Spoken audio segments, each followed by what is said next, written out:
오늘은 드리는 말씀의 내용이 결코 간단하게 문장만을 쭉 읽고서 넘어갈 수 없는 내용이라서 제가 칠판을 좀 사용하려고 합니다. 자, 참고로 같이 보시면 되겠습니다. 2페이지부터 봅니다. 요한계시록의 내용이 단순히 또 이 세대주의자들이 말하는 것처럼 이 세상에 어떤 역사가 흘러가는 내용이 아니고 교회와 그리스도의 역사, 다른 말로 바꾸면은 나와 예수의 역사, 이렇게 되는 거예요. 이 역사를 간략하게 정의하면은 사탄의 계략에 빠져서 어린 양에게서 떠나버린 신부를 어린 양이 다시 정결케 한 후에 아내로 맞이하여 아버지의 집에 데리고 가는 내용입니다. 첫 번째, 사탄의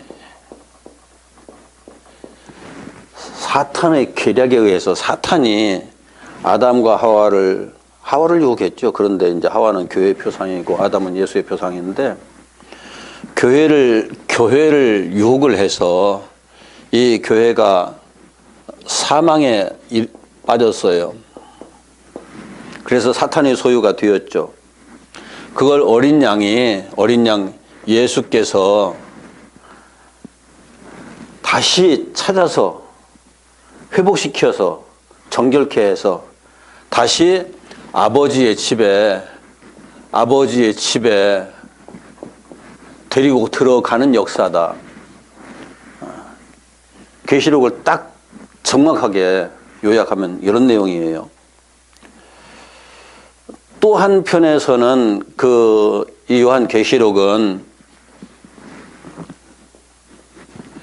예수 그리스도와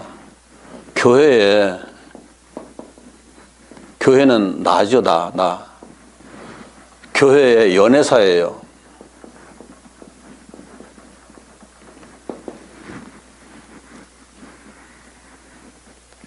예수께서 교회를 사랑하시고 교회가 예수를 사랑해서 결국은 나중에 결혼하는 하나가 되는 요 과정으로 결국은 나중에 하나가 되기까지 쭉 진행이 돼서 하나가 되어서 또 아버지의 집으로 또 들어가는 똑같이 그런 내용으로 전개되어 있기도 하죠.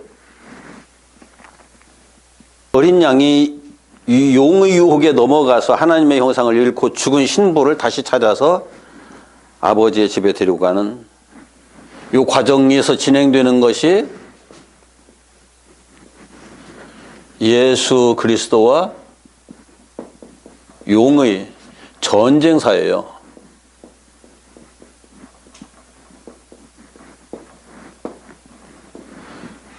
요한계시록에 보면은 예수 그리스도께서 일곱 교회를 불러가지고 그 교회를 회복시켜서 하나님 나라로 데리고 가는 과정에서 용과 어마어마한 전쟁을 하거든요. 그 전쟁의 내용들이 이 세대주의자들은 이 땅에서 일어날 어떤 전쟁, 무슨 재앙인 것처럼 자꾸 설명을 하는데 그게 아니고 땅의 역사에서 일어나는 게 아니라 예수 그리스도 안에서 내가 구원을 받기 위해서 나를 차지하고 있는 용을 멸하기 위한 전쟁을 수행하는 거죠. 요한계시록은 그래서 어린 양과 용의 전쟁사예요. 이 전쟁이 끝나면은 예수께서 당신이 신부인 교회를 다시 회복시켜서 그 교회와 다시금 하나가 되고 하나가 된 교회를 다시 아버지의 집으로 데리고 들어가는 하나님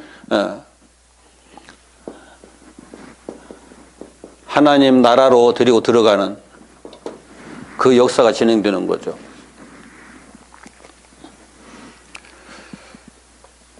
그런데 이제 중요한 것은 이런 역사를 한 번도, 이런 전체 역사를 한 번도 체험해보지도 못했고 이 역사를 이해하지도 못하는 사람은 요한계시록이 굉장히 어렵게 들릴 수밖에 없어요. 이게 도대체 무슨 얘기지?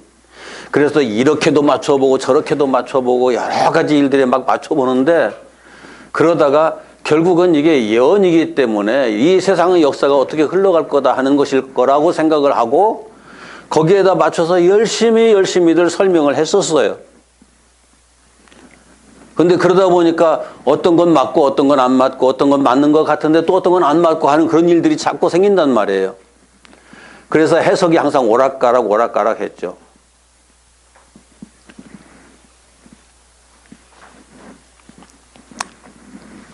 그래서 이 구원의 과정을 이해하지 못한 사람들은 계시록이 참 어려운데 그러나 조금이라도 사탄에 의해서 죄와 사망에 빠져버린 나를 예수께서 구원하시는 이 놀라운 영적인 체험을 하고 있는 사람들, 예수님과 내가 연애를 하고 있다는 것을 어느 정도라도 체험을 하고 있는 사람들, 예수께서 사탄과 싸우면서 나를 구원하기 위해서 얼마나 치열한 전쟁을 하고 계시는가 하는 것을 마음속에 체험을 하고 있던 사람들은 이렇게 얘기하면 알아들어요. 요한계시록의 본질이 무엇인지를. 그런 차원에서 보면은 이미 이 역사를 다 거쳐온 사람들은 요한계시록의 내용이 예언이 아니라 증언이라고 지난번에 말씀드렸죠. 내가 다 지나온 역사 얘기니까 증언이에요. 그런데 역사에 막 초입에 막 들어선 사람들은 무슨 말인지 전혀 이해를 못하겠고 그런데 조금씩 지나면서 아 그것은 이것의 예언이었구나. 그것은 바로 이 사건의 예언이었네. 그것은 바로 이것이었어 라고 이해를 하기 시작하죠.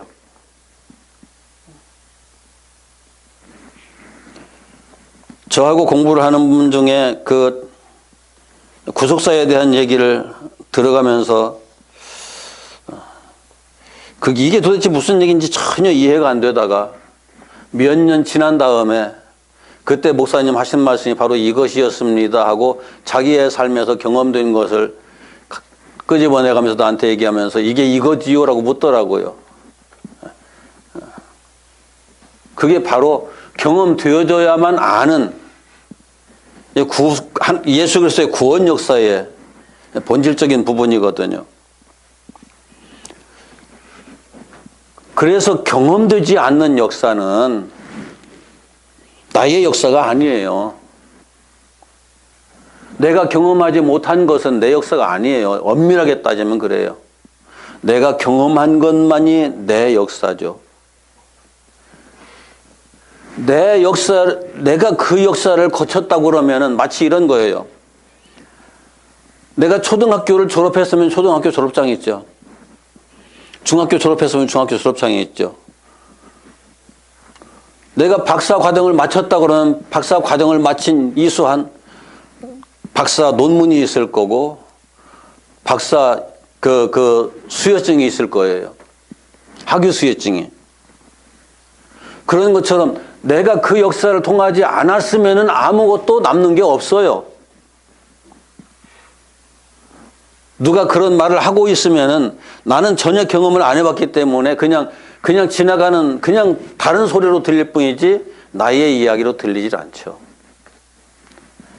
나의 이야기로 들릴 때의 그 이야기가 그래 그게 맞아 아멘 할 수 있고 그걸 진리라고 말하는 거죠. 나의 이야기로 들리지 않으면은 우리는 그걸 진리라고 이해하기가 쉽지 않아요. 이제 객관적인 진리라는 게 있죠. 객관적인 진리, 어떤 게 객관적인 진리냐? 1 더하기 1은 2다. 객관적인 진리예요. 10,000원짜리 들고 가서 가게에 가서 물건을 사면 10,000원어치 살 수 있어. 그건 객관적인 진리예요. 이건 보편적으로 누구나 다 경험할 수 있는 거예요. 그러나 역사는 그렇지 않거든요. 역사는 경험한 사람만 알아요. 바로 이 예언 속에서 우리가 두 가지 흐름을 볼 수 있어요. 두 흐름. 첫째 흐름이 어떤 흐름이냐면은 어린 양이 신부에게서 죄의 모습, 죄와 사망의 요소, 죄와 사망의 요소들을 완전히 제거해서 정결케 하는, 어린 양의 신부로서 다시 정결케 하는 그 역사가 진행이 되는데, 여기에서 죄와 사망의 요소를 일일이 확인해 가면서 이것이 우리들의 내면에 영적인 세계에 자리 잡고 있는 죄와 사망의 요소들이라는 것을 확인시켜 주거든요. 그 확인시켜 주는 것이 나팔과 대접이에요.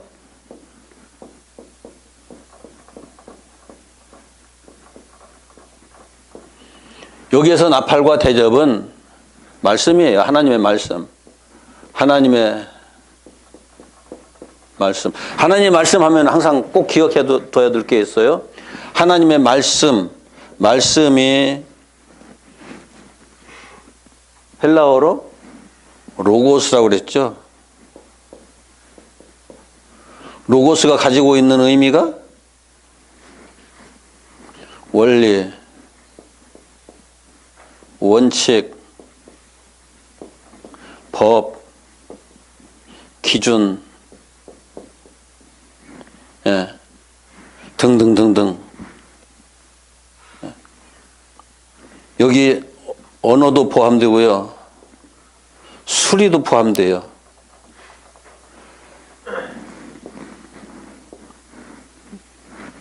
그런데 하나님의 말씀 하면은 또 말씀이 육신이 되어 오시니가 누구라고요? 예수. 그 하나님의 말씀이라고 들을 때 그냥 성경에 기록된 내용만 가지고 얘기를 하면은 성경만 읽으면서 이게 말씀이 아니거든요. 말씀이 원리예요. 원칙이에요. 법이에요. 기준이에요.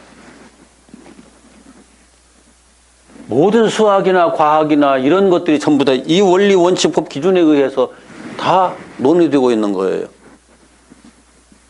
여기에 있는 그 어떤 것도 이 원리에서, 원칙에서 벗어난 건 없어요.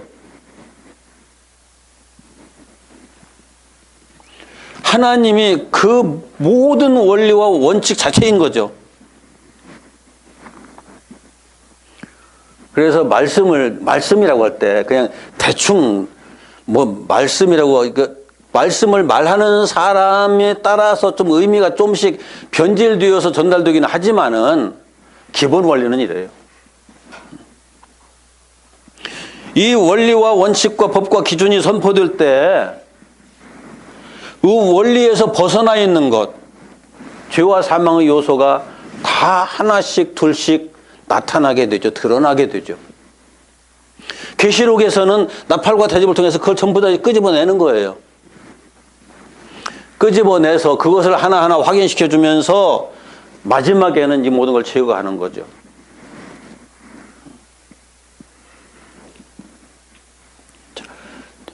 또 하나의 흐름은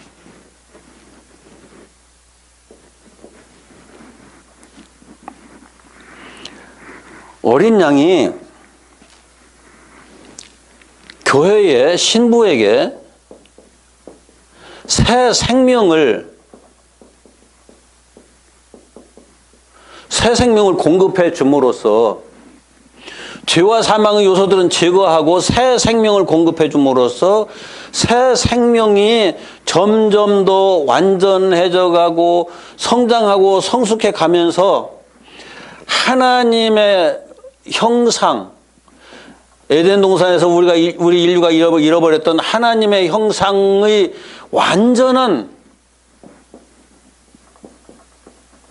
상태에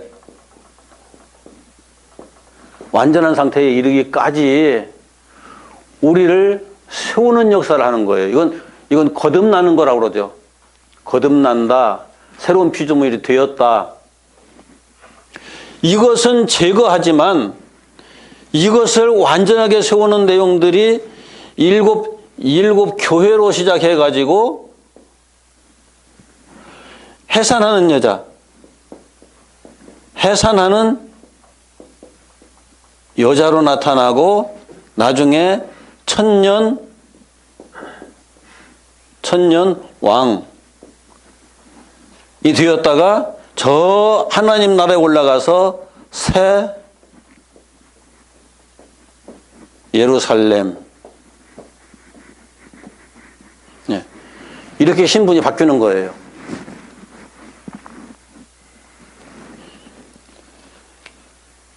이 두 흐름이 이것은 어떤 사람에게 따로따로 적용되는 게 아니고 이것은 나에게 적용되고 이건 여러분들에게 적용, 그런 게 아니고 이것이 나라고 하는 한 존재 안에서 같이 진행되는 역사예요.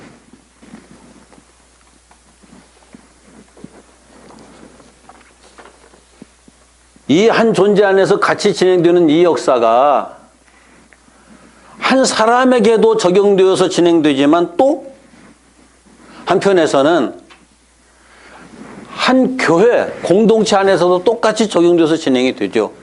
왜 그런가 하면은 공동체는 한 개인이 모인 집단이 있잖아요. 그러니까 전체 교회가 성화되려고 그러면은 전체 모든 성도들이 이 과정을 다 거쳐가면서 여기에 마지막에 예수께서 이루시고자 한 그 목적을 완성할 때 되는 거거든요. 그러므로 이 땅에서는 완전한 교회라는 건 없어요, 어차피. 다 되어져 가는 과정에 있는 교회들이고, 저와 여러분 각 개인도 마찬가지예요. 이 땅에서 내가 완전히 예수 믿는데 완전한 믿음의 사람이야 라고 말할 수 있는 사람 아무도 없어요. 이 땅의 삶을 다 마치고 영원한 아버지의 나라, 하나님의 나라 들어갈 때 그때 비로소 내가 완전한 사람인지 아닌지 증명되는 거지, 이 땅에서 내가 예수 믿으니까 나는 괜찮은 사람일 거야 라고 생각하는 것은 엄청난 오해죠. 이 과정에서 그리스도와 동행하는 역사가 이제 확인되는 거예요. 성경에 동행이라는 말이 많이 있죠. 성경에는 많지는 않은데, 그런데 에녹이 하나님과 동행했잖아요. 그리고 아브라함도 동행했다고 말하죠. 하나님과 동행했다는 게 도대체 무슨 의미일까? 자, 예수께서 타락해버린 우리를 다시 세우기 위해서 우리를 찾아오셨으면 그때부터 예수님하고 나하고 따로따로 이 역사의 길을 걸어갈까요? 같이 걸어갈까요?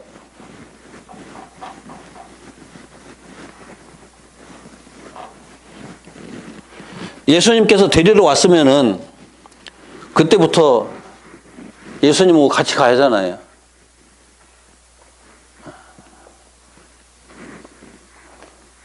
어제 결혼식에 갔었는데 이제 두 사람이 만나서 어제부터 이제 같이 살 건데, 모든 삶을 같이 살 건데, 이제까지는 따로따로 살다 가서 만났으니까 상대방의 세세한 모습들이 보이지 않을 거예요. 별로 이제 사랑하는 마음만 가득해가지고 반쯤 가려진 눈 가지고 상대방을 서로 쳐다봤겠죠? 이제 같이 살기 시작하면은 어떨 것 같아요? 모든 것들이 100% 드러나잖아요. 동행한다는 것은 바로 그런 거예요. 예수님의 모든 것을 내가 보게 되고 나의 모든 것을 예수님에게 다 드러내게 되죠. 이게 동행이에요. 나의 모든 걸 적당히 감춰놓고 신앙생활하는 것은 뭐 사람들끼리는 그럴 수 있어요. 하나님 앞에서는 그게 되질 않죠. 예수님은 나를 내가 드러내든 안 드러내든 다 아시지만, 그런데 나는 예수님과 거리를 두는 만큼 나는 예수를 몰라요. 예수님께 더 가까이 다가서서 온전히 주님과 동행을 해야 비로소 예수님을 알게 되는 거지, 나는 그렇게 안 하면 예수님을 모르는 거예요.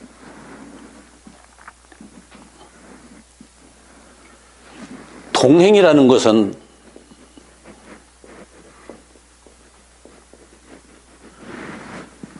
내가 세상에서 예수님의 부름을 받고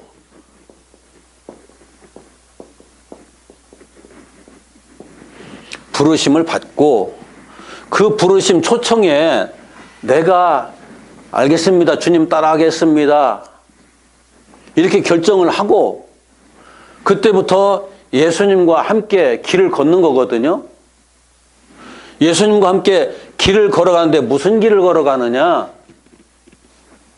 이때부터 그냥 딴딴따딴 했으니까 이제부터 행복 시작, 불행 끝, 그런 동행일까요? 예수님께서 이렇게 말씀하셨잖아요. 아무든지 나를 따라오려거든 자기를 부인하고 자기 십자가를 지고 나를 쫓아오라고. 아니, 예수님 따라가는데 십자가를 지고 따라오라뇨?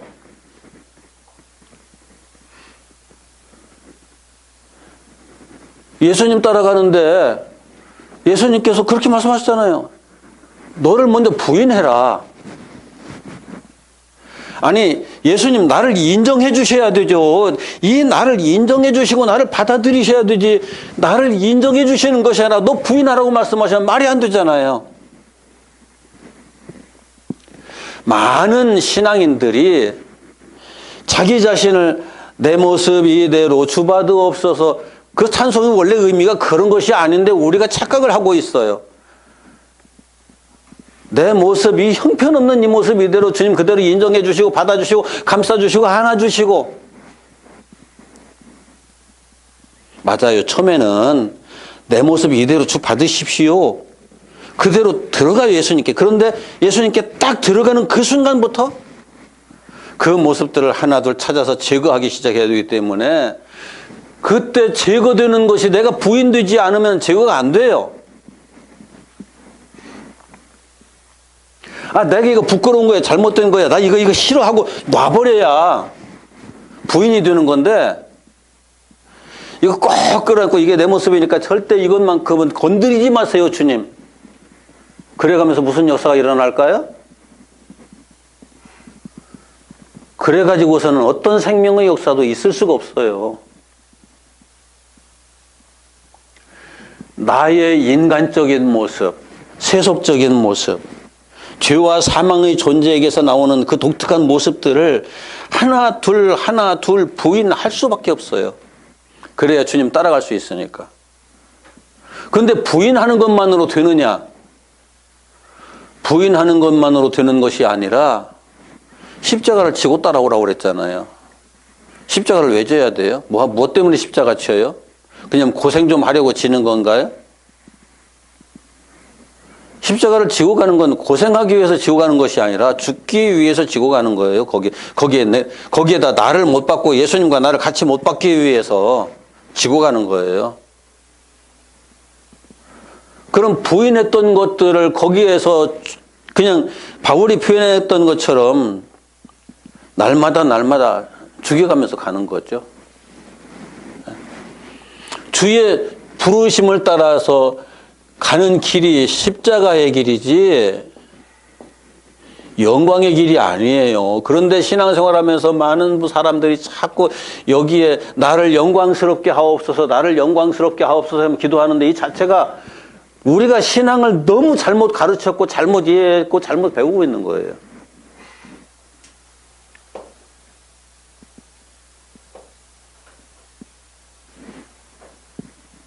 십자가의 길을 동행한다는 것은 결국은 십자가까지 동행하고 죽음까지 동행하는 거예요.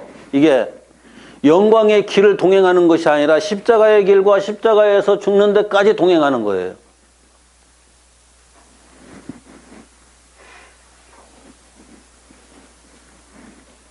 그래서 십자가에서 죽고 나면은 주님께서 그 십자가에 죽으신 후에 부활하셨잖아요.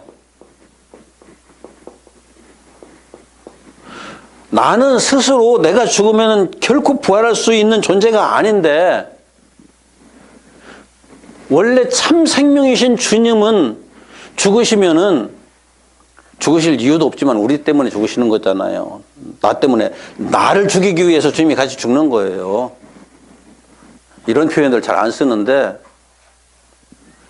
그런데 그 주님을 아무 죄도 흠도 없고 죽어야 할 이유가 전혀 없는 분이 죽었으니까 하나님께서 그를 다시 살리시는 거죠.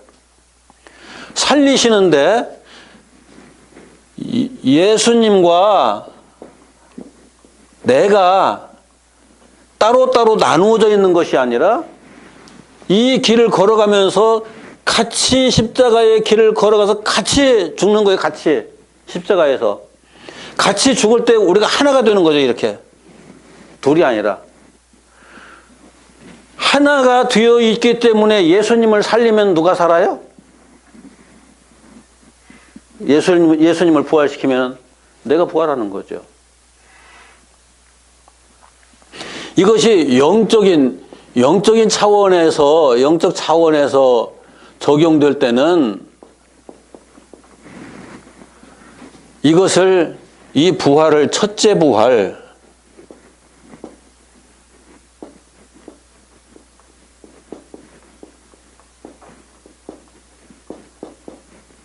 첫째 부활이라고 그래요. 첫째 부활. 첫째 부활, 둘째 부활, 첫째 사망, 둘째 사망, 이거 나중에 다시 한번 더 구체적으로 확인을 하겠지만, 이 첫째 부활은 다시 말해서 우리들의 거듭남이에요.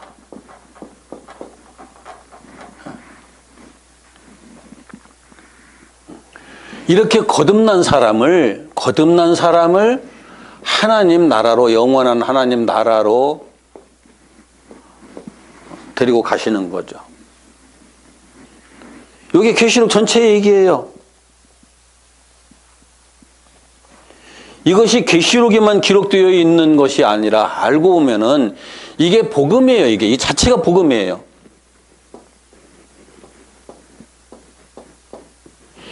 전체가 다 복음이에요. 그런데 복음하면은 또 이게 복음주의자들이 이상하게 복음을 왜곡시켜가지고 율법은 아니고 신약성경에 기록된 복음, 신약성경에 기록된 복음이 실체 없거든요. 율법을 들여와야. 바울이 율법이 복음이라고 그렇게 설명을 했는데 복음,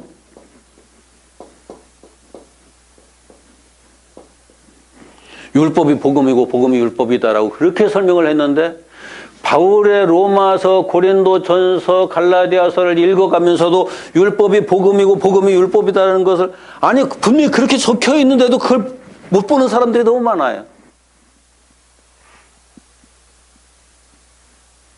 이제까지 제가 그 제사 과정에서 일어나는 일을 쭉 설명했죠.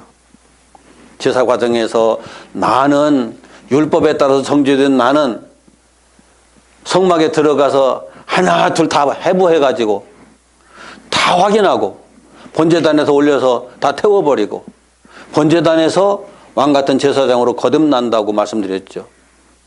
이게 율법의 틀이에요. 그게 복음이잖아요. 사람들이 흔히 율법을 말할 때 해라 하지 말아라 하는 도덕과 윤리의 법, 그걸 자꾸 적용해가지고 그것만 가지고 율법이라고 말하는데 아니에요. 모세 오경이 율법서고 율법서에 나타난 모든 법적인 내용들이 이렇게 정죄하는 법과 살리는 법, 제사법과 행위법이 하나의 법이거든요. 나누어져 있는 법이 아니고. 이 복음의 내용이, 율법의 내용이 결국은 계시록이라니까요.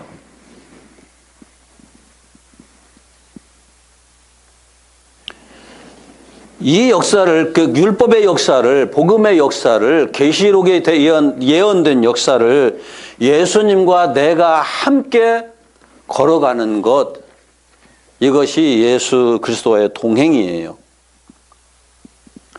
이제 중요한 것은 역사를 함께 공유하면은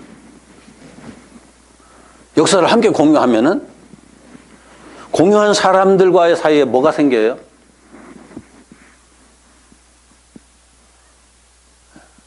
동질성이 생기죠. 동질성.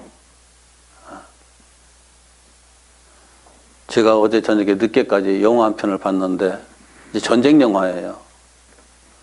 그 전쟁 탱크 부대에 소속되어 있는 사람들이 거기서 그냥 죽고 사는 사선을 수없이 넘나들면서 결국은 동질성을 다 똑같이 이루니까 나중에 생각같이 똑같이 돌아가더라고요. 역사를 함께 공유하지 않으면 생각이 같이 갈 수가 없어요. 역사를 똑같이 공유한 사람들만이 생각을 같이 할 수 있어요. 예수님과 똑같이 동행해 가면서 그 역사를 예수님과 함께 한 사람은 예수님과 생각이 다를까요? 같을까요? 그 사람은 예수님과 생각이 다를 수가 없어요. 그런데 그 역사를 계속 같이 공유한 사람은 예수님을 안 믿을래야 안 믿을 수 없는 사람이 되는 거예요. 그분만이 나를 더욱더 온전한 존재로 계속 만들어 가셨다는 것을, 만들어 오셨다는 것을 내가 이해하기 때문에, 내가 경험했기 때문에, 확인했기 때문에 오직 예수님만이 참된 승리자다라고 인정을 할 수밖에 없는 거죠. 그러니까 죽자고 해도 예 알았습니다 하고 따라가는 거고, 거꾸로 가도 아 저분이 가시는 길은 맞아 해가면서 가는 거고,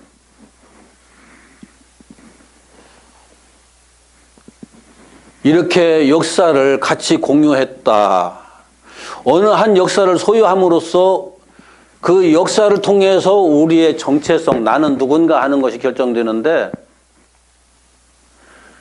내가 누구냐라고 말하는 지금 우리들이 지금 내가 1952년 3월 2일 날, 음력으로 3월 2일 날 태어나가지고 이제까지 살아온 역사를 말하는 게 아니에요. 그것은 내가 이 땅에 육체로 태어난 이후에 육체에 새겨진 역사예요, 그냥. 그 역사를 나는 말해가면서 이게 나다라고 하지만은 그것은 육체의 역사예요. 영의 역사는 아니에요. 우리들의 진정한 영의 역사는 예수 그리스도를 만나면서부터 그때부터 시작되는 거예요. 그때부터 영의 역사가, 성령께서 내게 들어오시면서부터 그때부터 영의 역사가 시작되는 거예요.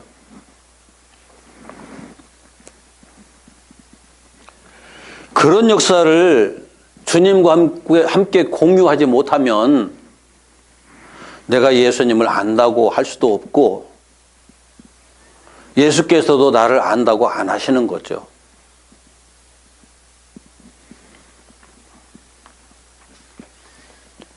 마찬가지로 하나의 공동체 안에 있는 성도들이 하나의 공동체 안에서 한 역사를 다 소유했으면, 공유했으면 끈끈한 무언가가 이렇게 얽혀 있죠. 그 역사를 공유하지 않은 사람은 거기에 이렇게 들어보면 자기는 마치 외톨이 된 것처럼 느껴질 거예요. 그 사람들께 열심히 하는 말을 하나도 못 알아듣거든요. 제가 제가 어렸을 때 다녔던 교회, 청년 시절까지 다녔던 교회에 그 백년사 책을 냈더라고요. 앨범처럼. 그걸 보니까 거기에 내 사진이 많이 들어있어요. 그런데 그 사진이 많이 들어있다는 건 내가 그 역사를 공유했기 때문에 그걸 보면서 많은 공감들을 했거든요. 그때 그래 이런 일이 있었지, 이런 일이 있었지, 이런 일이 있었지 해가면서.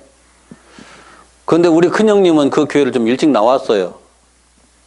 그 교회의 역사에 크게 관여를 안 했어요. 사진이 없어요. 그러니까 그 얘기를 들어가면서도 이거 무슨 얘기인지 공감이 안 오는 거예요. 그 교회 출신인데도 그 교회 역사에 깊이 참여했던 것들이 많지 않기 때문에.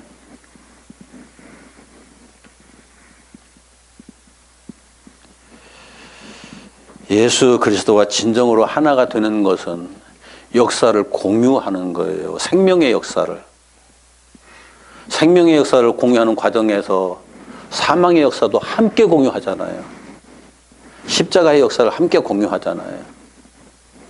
함께 사망의 역사도 공유하고 생명의 역사도 공유하고 그것보다 더 깊은 관계가 있을까요?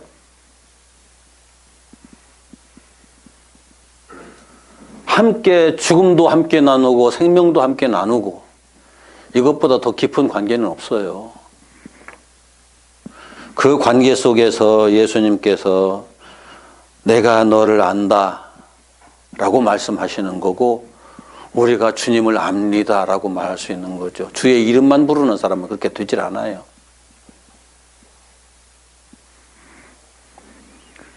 주여 주여 우리가 주의 이름으로 귀신도 쫓아내고 많은 일들을 했지 않습니까? 죽은 자들도 살리고 많은 일들을 했지 않습니까? 라고 주님 앞에 말하고 있는 그 사람들을 향해서 주님께서 하신 말씀은 아주 냉정했거든요.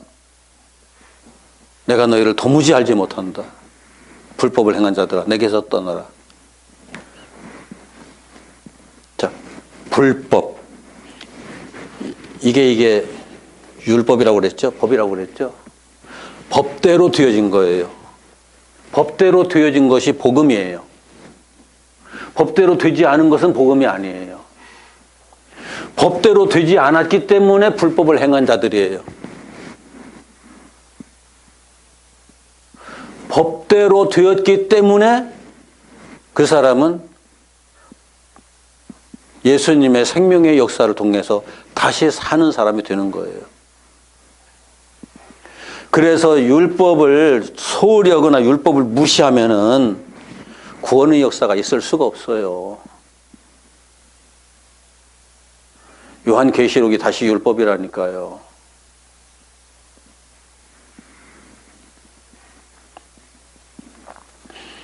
그것만이, 이 길만이 유일한 생명과 부활에 이르는 길인데 사람들이 이거를 제대로 이해를 못해서 엉뚱한 소리들을 너무 많이 해요. 십자가에서 또는 성막들에서 예수 그리스도와 함께 죽어서 죄와 사망의 옛사람의 소멸하고 그리스도의 생명을 받아서 그리스도와 함께 부활에 이르는 이 길, 이것만이 오직 법대로 된 건데 이제 이때 예수님은 어떻게 우리들이 확인하게 되느냐면은 에덴 동산에서 인류에게 약속된 여자의 후손이 바로 이분이구나. 약속된 후손. 성경을 율법을 가리켜서 언약이라고 말하는 것이 바로 이 에덴 동산의 언약부터 전부 다 연결되어 있기 때문에 그래요. 예수님이 언약의 후손이다라고 말할 때는 에덴 동산에서 여자의 후손부터 시작되거든요. 이것만 하고 마쳐야 되겠네요.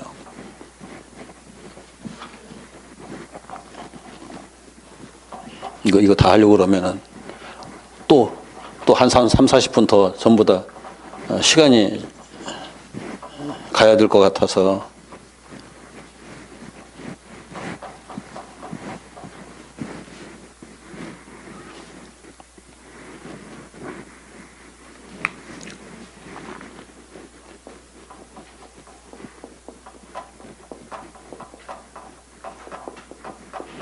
언약의 후손이라고 말할 때는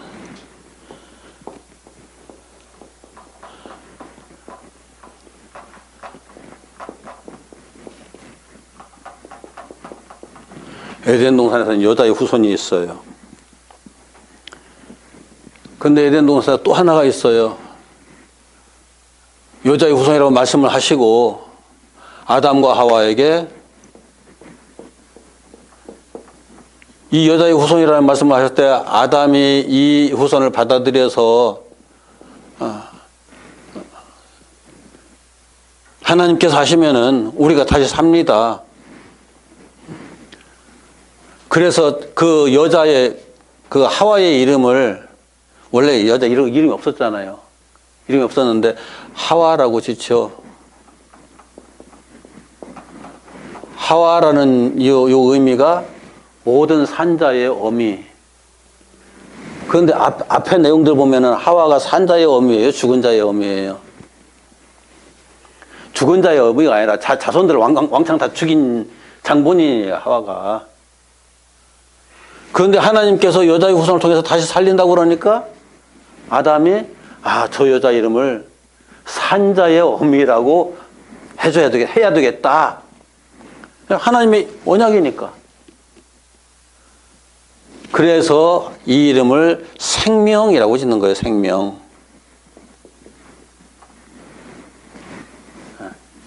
하나님께서 이 아담의 고백을 딱 보시고 들으시고 아담과 하와에게 가죽 옷을 지어 입히시죠. 생명을 희생시켜서. 성경에는 어떤 생명을 희생시켰는지 안 나와요. 그런데 생명이 희생되지 않고선 가죽 옷이 없잖아요.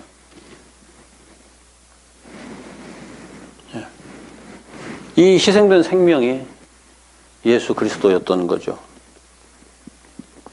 그리고 이스라엘의 출애굽에서 6월절 어린 양,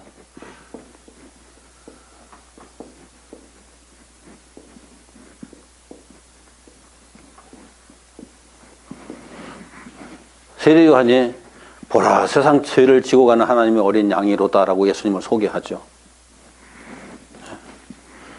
성막 제사에서 희생 제물,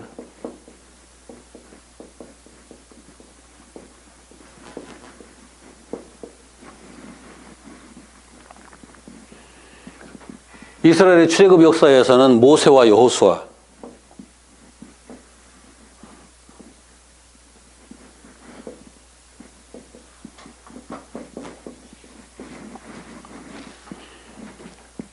그리고 이스라엘 출애굽 역사 거의 다 끝날 때쯤 해가지고 그 놋뱀, 장대에 달린 예수님께서 모세가 광야에서 뱀을 든 것 같이 인자도 들려야 하리니 라고 그렇게 말씀하시면서 자기가 바로 그 표상의 실제다, 실상이다 라고 말씀하시죠. 그리고 나중에 다윗의 후손,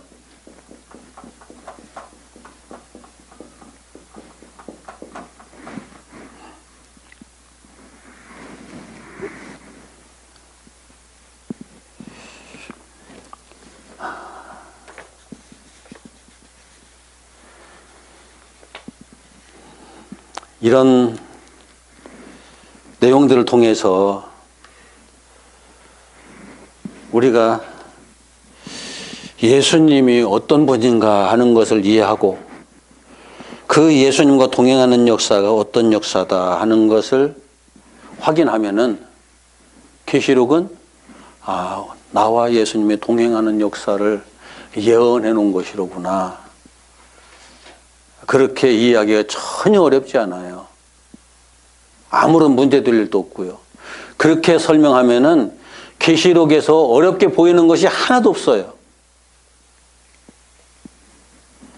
그런데 어떤 사람들은 자기가 가지고 있는 이 세상의 역사의 흐름이라든지 등등 많은 지식들을 막 끌어모아가지고 그 지식들을 거기다 적용해가지고 막 그렇게 전개해 나가면 애를 쓰는데 그 지식을 가진 사람들만이 요한계시록을 해석할 수 있다고 말하면은 요한계시록은 아무나 볼 수 없는 책이 되는 거죠. 성경 말씀을 아무나 볼 수 없다. 그런 지식을 가진 사람만 볼 수 있다. 그건 성령께서 하시는 일이 아니에요. 성령께서 하시는 일은 하나님과 동행하는 사람, 성령께서 눈을 딱 열어주면 그 순간에 다 보이는 것이 성경이에요. 그 공부를 해야만 볼 수 있다고 말하면 잘못된 거예요.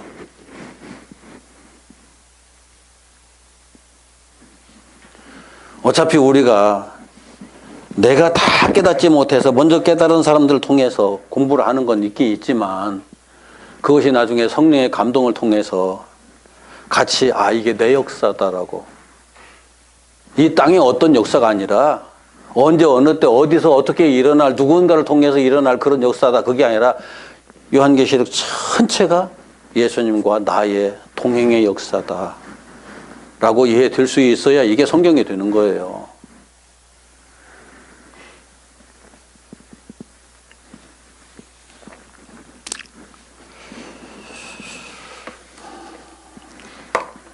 말씀을 정리합시다. 이쯤에서 정리를 해야 될 것 같네요.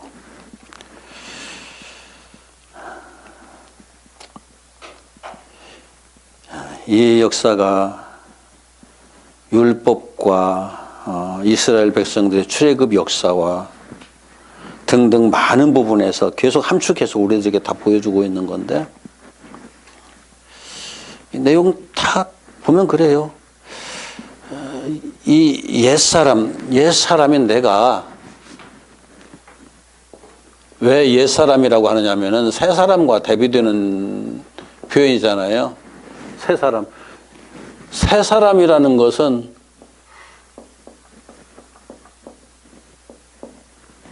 옛날에는 그 시집 오는 여자들을 뭐라고 했죠? 또 다른 말로 표현하면은 시집 오는 여자, 새댁이라고 했죠, 새댁.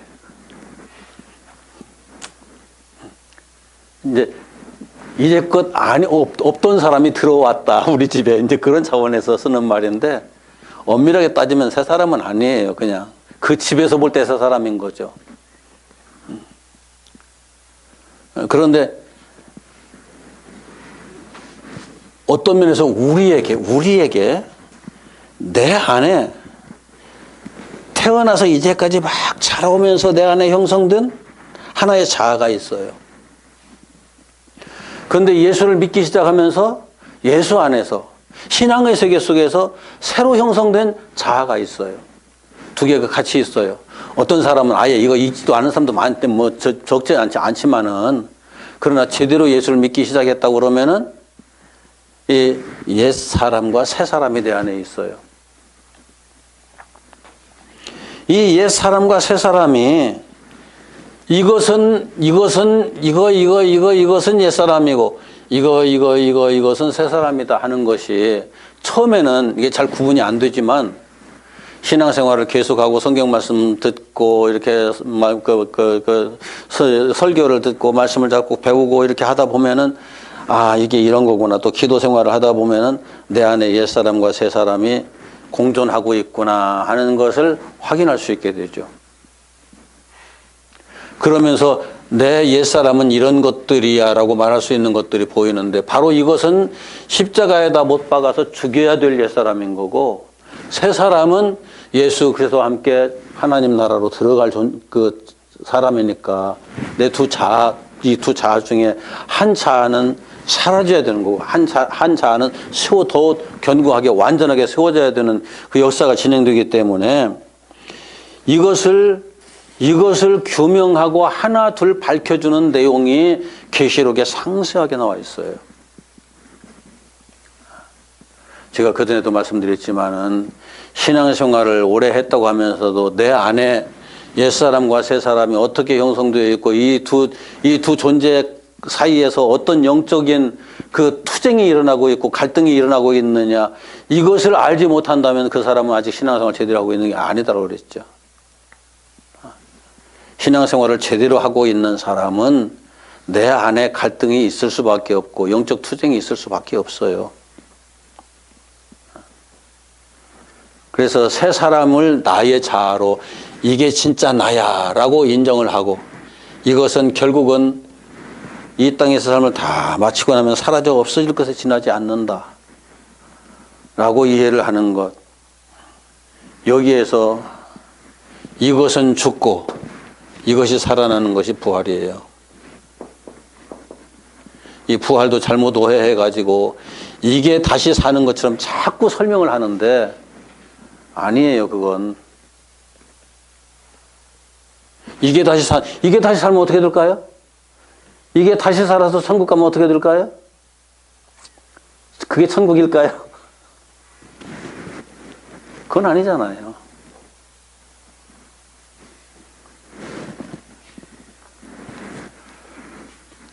이것이 한 개인 안에서 시간과 공간을 초월한 역사로 과거의 사람이나 현재의 사람이나 미래의 사람이나 모든 그리스도인들에게 한결같이 적용되어 나타나는 역사. 이것이 구원의 역사고 요한계시록은 이것을 기록한 것이다. 꼭 기억하시고 저와 여러분에게 항상 이 역사가 두 흐름을 따라서, 투 트랙의 흐름을 따라서 우리 안에서 진행되고 있고, 이 영적 싸움에서 승리하는 자가 결국은 주님과 하나가 되어서 하나님 나라에 들어가게 된다. 이 영적 싸움에 패배하는 자는 결코 하나님 나라에 못 들어간다. 이것이 일곱 교회에게 주님께서 꼭꼭 당부하신 내용이에요. 이기는 자에게는 내가 이렇게 해주겠다. 이기는 자에게는 내가 이렇게 해주겠다. 지는 자는 나의 얘기도 안 해요. 지는 자는 보나마나 뻔한 것이니까. 우리 모두가 다 주님과 동행하는 역사에서 승리하고 하나님 나라에, 영원한 하나님 나라에 다 들어갈 수 있는 믿음의 사람들로 나타나기를 바랍니다. 기도합시다. 하나님, 하나님의 말씀을 보면서 들으면서도 이해를 하지 못하고 깨닫지 못하는 사람들이 너무나 많습니다. 주님, 그것도 다 하나님의 뜻입니다. 하나님께서 보게 해주시고 듣게 해주실 때 그 하나님의 섭리를 통해서, 감동하심을 통해서 진리를 받아 바로 깨달아 알아갈 수 있도록 우리 가운데 역사하옵시고, 그 깨달아 아는 바를 통해서 주님과 동행하는 역사를 이루어 갈 수 있는, 그래서 온전히 승리하신 주님을 따라 우리도 함께 승리할 수 있는 그런 믿음의 사람들로 다 나타나게 하옵소서. 그 일을 통해서 주님의 영광 받아 주옵시고 저희들에게는 구원의 기쁨이 충만케 하옵소서. 함께 하신 믿사오고 감사 영광 주님께 돌립니다. 우리 주 예수님의 이름으로 기도드립니다. 아멘.